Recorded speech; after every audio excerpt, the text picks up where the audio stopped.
We have seen the feedback about the tournament stream times and the tournament times, basically in general, mostly for South America, but also for Southeast Asia and Australia. We tried something a little different this year, mainly trying to squeeze the whole event that in 2020 and 2021 we used to do in 3 weeks. Right. It took 3 weekends, which is like, that's too long for one event. It's quite a bit.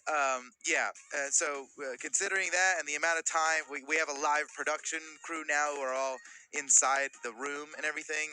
So balancing all of that, how can we make the schedule better for people? Yep. Because the South America players had to play pretty long. Like, not everybody, of course. The majority of people are out in a few sets. But the folks that were playing like top 3.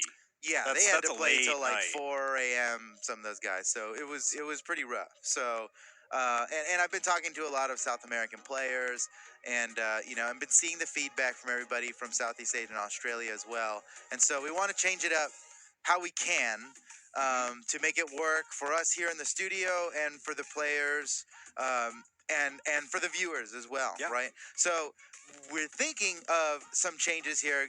They're all pretty much drafted up. I think it's going to work, but I just wanted to show you guys what we're thinking. And I've got a little Excel spreadsheet. There it is. Okay. Yes. Very nice. This is something we drew up here.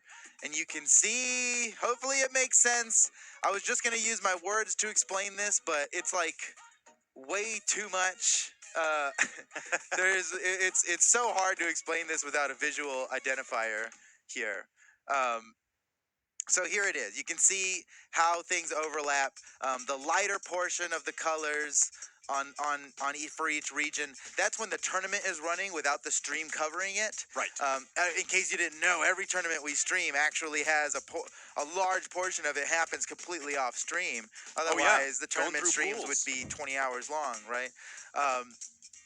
So the big thing, for most everybody, nothing really changes, except for South America in particular has the biggest change, where we want to move it from Friday back to Saturday after Europe. Now this turns Saturday into a real marathon of a day, but hey, it's Saturday, that's Esports Day. Another big difference about this is that Southeast Asia and Australia is going to go back to competing earlier.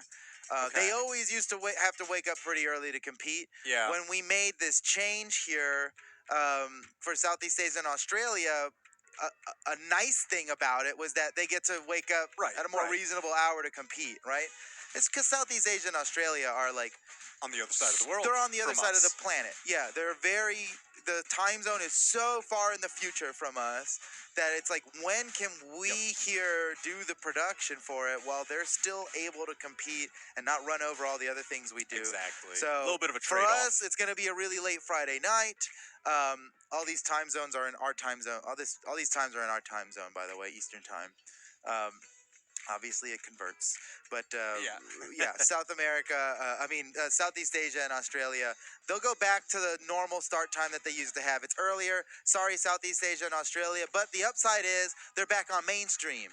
Oh, nice. Cool. That's awesome. We get to do it on since we're gonna move South America to Saturday. That lets us do Southeast Asia and Australia back on the mainstream again, which is good for everybody. Great.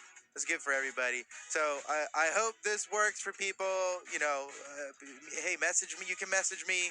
I appreciate all the South American players who reached out to me very nicely. Totally cool. Oh yeah. Hey, this might not work for us. This and that. And I thought, no, it's gonna work. It's gonna work. Then we did the tournament last week, these past 2 weekends, and it's like, South America is like, all right, that actually wasn't pretty ideal. Yeah. So let's try something else. In some cases, it's like, hey, only like 4 people have to stay up really late, so let's not worry too much about it. Yeah. But in this case for South America, it actually was way too late for them. They cannot reasonably expect people to compete at their best at 4 a.m. Oh man, I mean, that's rough. I know that's gamer hours for a lot of us. Real gamer hours, like that. Oh boy. Like, hey, I'll compete at 4 a.m. no problem. And a lot of people out there will, but it is not reasonable to expect that everybody